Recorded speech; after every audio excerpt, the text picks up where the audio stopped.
Hi all. ഞാൻ recent കണ്ട ഒരു ന്യൂസിൽ ഇൻസ്പയർഡ് ആയിട്ടാണ് ഒരു ചെറിയൊരു ഷോട്ട് ചെയ്യാമെന്ന് വിചാരിച്ചത്. അപ്പോൾ ഇതിന് റിലേറ്റഡ് ആയിട്ട് ഏതെങ്കിലും ഡോക്ടേഴ്സോ അങ്ങനെ ആർക്കെങ്കിലും എന്തെങ്കിലും അറിയാവുന്നുണ്ടെങ്കിൽ നല്ല വീഡിയോസ് ചെയ്തിടുന്നത് നല്ലതായിരിക്കും എന്ന് തോന്നുന്നുണ്ട്. കാരണം സാധാരണക്കാരായ ആൾക്കാരിൽ കുറച്ച് ഇതിനെപ്പറ്റി കുറച്ച് അവയർനെസ് കൊടുക്കുന്നത് നല്ലതാണ്. അപ്പോൾ ഇന്നലെ നമ്മളൊരു പ്രോഗ്രാം നടന്നിടത്ത് ഒരു MLA വളരെ ഹൈറ്റിൽ നിന്ന് താഴേക്ക് വീഴുന്നതും തുടർന്നുണ്ടായിരുന്നു കുറച്ച് റെസ്ക്യൂ ഒക്കെ നമ്മൾ കണ്ടായിരുന്നു. അപ്പോൾ അതിലുള്ള കുറച്ച് തെറ്റുകളുണ്ട്. അത് ഞാനൊരു ചെറിയ ഷോർട്ടായിട്ട് ചെയ്യാമെന്ന് വിചാരിച്ചു. അതായത് നമ്മൾ ഒരാൾ ഹൈറ്റിൽ നിന്ന് വീഴുമ്പോൾ ഒന്നുകിൽ ബാക്ക് സൈഡ് ഇടിച്ചിട്ട് അല്ലെങ്കിൽ ഫ്രണ്ട് സൈഡ് ഇടിച്ചിട്ടായിരിക്കും വീഴുന്നത്. അപ്പോൾ ബാക്ക് സൈഡ് ഇടിച്ചിട്ടാണ് വീഴുന്നതെങ്കിൽ പേഷ്യൻ്റെ ബാക്ക് സൈഡ് അല്ല, മീൻസ് ഹൈറ്റിൽ നിന്ന് വീഴുമ്പോൾ മെയിൻലി നെക്കിലും സ്പൈനൽ കോഡിലും ഒക്കെ ഇഞ്ചുറി ഉണ്ടാകാനുള്ള ചാൻസ് ഉണ്ട്. ഫ്രണ്ട് ഇടിച്ച് വീഴുവാണെങ്കിൽ ഫേഷ്യൽ ബോൺസിനും റിബ്സിനും ഒക്കെ ഫ്രാക്ചർ വരാനുള്ള ചാൻസ് ഉണ്ട്.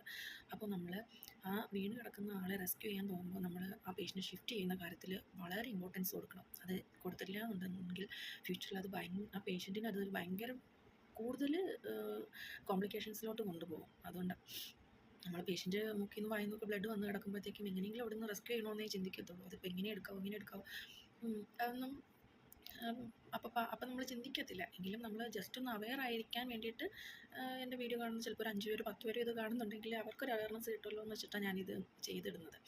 അതായത് നമ്മൾ ഇപ്പോൾ മുകളിൽ നിന്ന് വന്ന് വീഴുകയാണ്, ഫ്രണ്ട് ഇടിച്ചാൽ വീഴുന്നത്. അപ്പം മേ ബി സപ്പോസ് അവിടെ റിഫ്രാക്ചർ ഉണ്ടാകാനുള്ള ചാൻസ് ഉണ്ട്. അപ്പോൾ അങ്ങനെയുള്ള പേഷ്യൻറ്റ് നമ്മൾ ഷിഫ്റ്റ് ചെയ്യുമ്പോൾ ഇന്നലെ നമ്മൾ കണ്ട ന്യൂസിൽ തന്നെ കണ്ടായിരുന്നു, ഒരുപാട് പേര് വന്നിട്ട് 4-5 സൈഡിൽ നിന്ന് ചുരുട്ടി അങ്ങ് എടുക്കുക. അന്നേരം റിബ് ഫ്രാക്ചറായിട്ട് ഇരിക്കുന്ന റിബ് നമ്മളങ്ങനെ വലിച്ച് ചുരുട്ടി 4 സൈഡിൽ നിന്നും കൂടെ വലിച്ചെടുക്കുമ്പോഴേക്കും ആ റിബ് കുറച്ചുകൂടെ ഒടിഞ്ഞ് ലങ്സിനകത്തോട്ട് കയറാനുള്ള ചാൻസ് ഉണ്ട്. ലങ്സ് എന്ന് പറയുന്നത് നമ്മൾ ഇതിന് തൊട്ട് പുറകിലായിട്ട് വരുന്ന കുറേയേറെ സ്ട്രക്ചേഴ്സ് ഉണ്ട് നമുക്ക്. ലങ്സും ഹാർട്ടും അങ്ങനെ കുറേയേറെ നമ്മളെ ഓർഗൻസ് ഉണ്ട് ഉള്ളിൽ.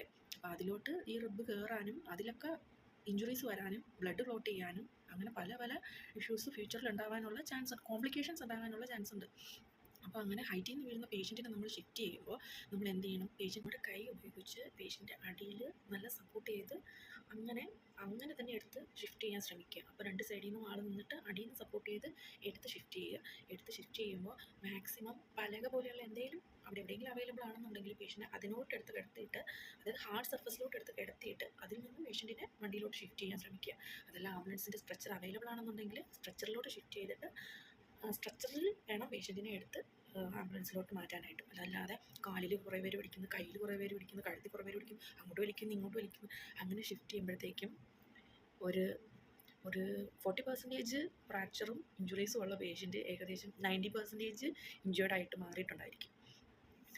അപ്പോൾ അങ്ങനെയുള്ള ചെറിയ ഫോൾട്ട് വരാതിരിക്കാൻ ശ്രമിക്കുക.